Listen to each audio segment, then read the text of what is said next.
Le confinement et l'épidémie apportent chaque jour son lot de souffrances.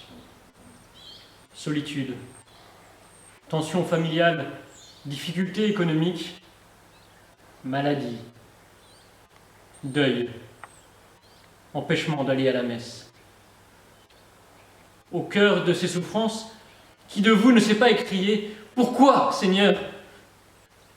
Quelle est la raison, la finalité et en définitive le sens de tant de souffrances? Ces questions sont difficiles, au point que beaucoup en arrivent à la négation même de Dieu. Pourquoi la souffrance alors que Dieu est bon et tout-puissant? Dieu n'est pas à l'origine de la souffrance, nous l'avons vu.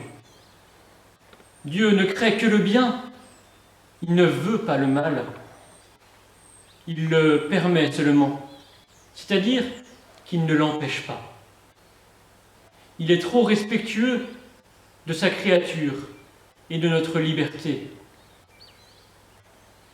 Il ne veut pas le mal, mais il sait qu'il est suffisamment puissant pour en tirer un bien qui compensera le mal, un bien d'un autre ordre.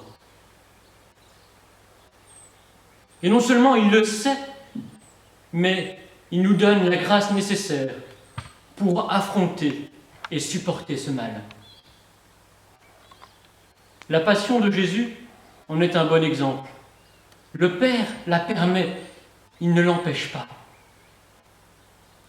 Jésus, Fils de Dieu innocent, souffre et meurt sur la croix. Quel échec à vue humaine!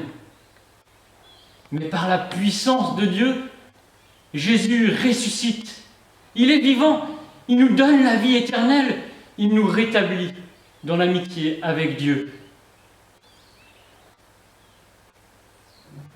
Jésus a accepté librement et par amour pour nous de souffrir et de mourir pour nous rejoindre dans notre solitude, nos détresses, nos deuils, pour nous soutenir et nous conduire jusqu'à la vie éternelle.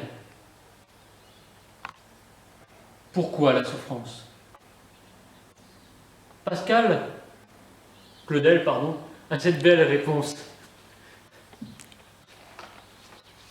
Dieu n'est pas venu expliquer la souffrance, ni même la supprimer.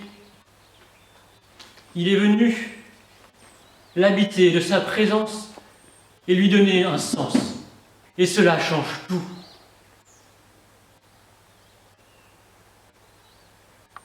Pourquoi la souffrance? La souffrance est et restera un mystère.